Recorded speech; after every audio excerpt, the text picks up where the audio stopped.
Hey guys, Joe here with Steel Ops.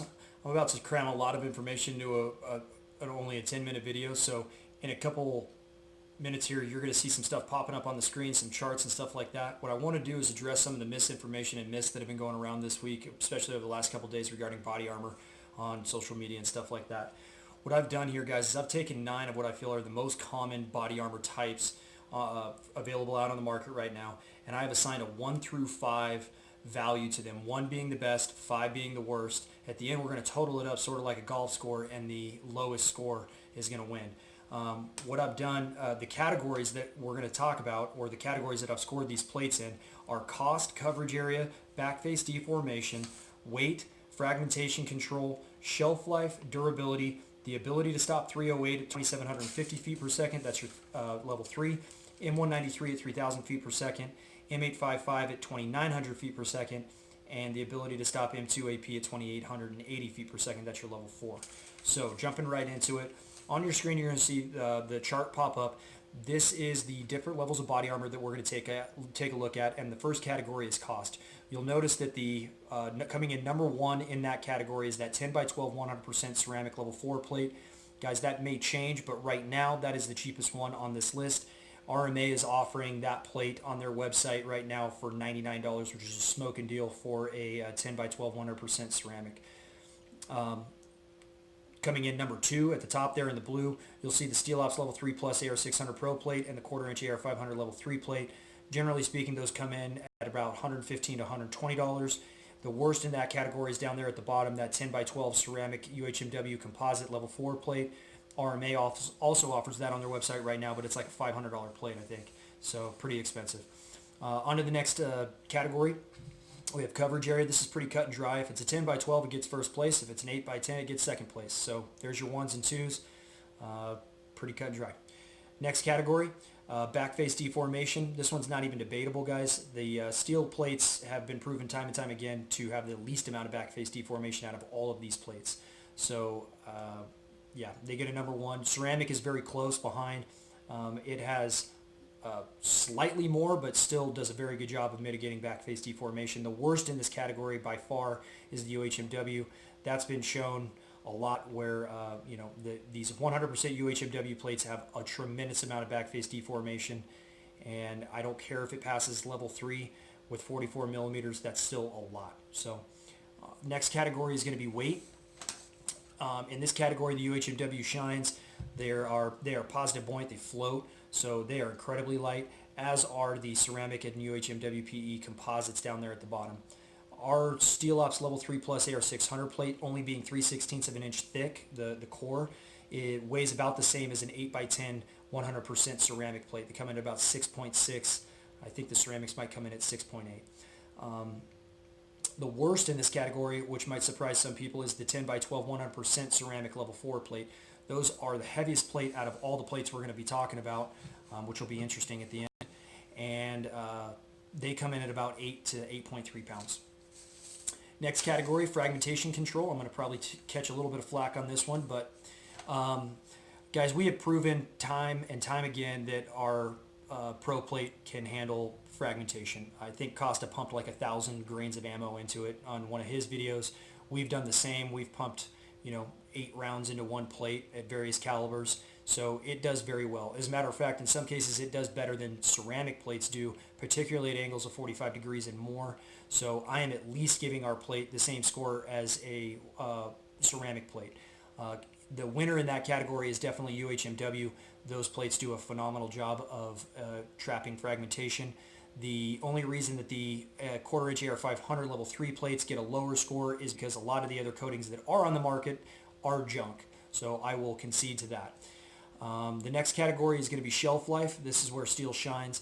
The general shelf life on most steel plates is about 20 to 25 years.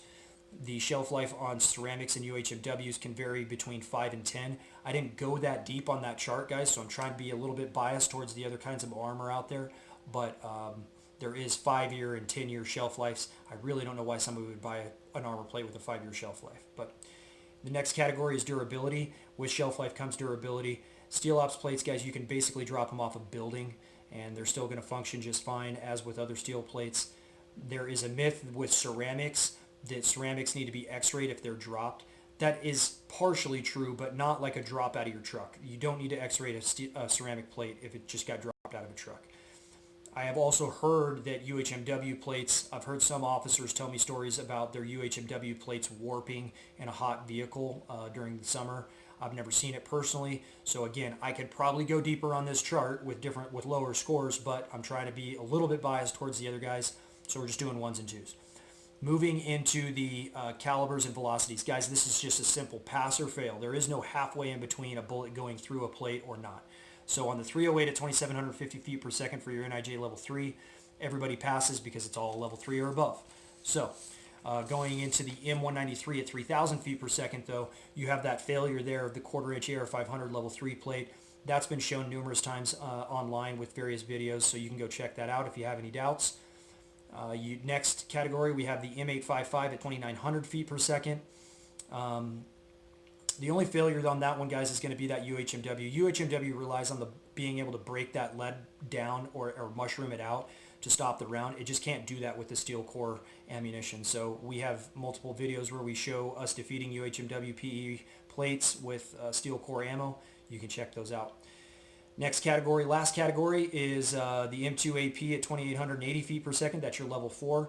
Again, pass or fail. Anything that's not level 4 is going to fail that test. So it's either a 1 or a 5. Our plate will not do that, nor will the UHMW or the level 3s.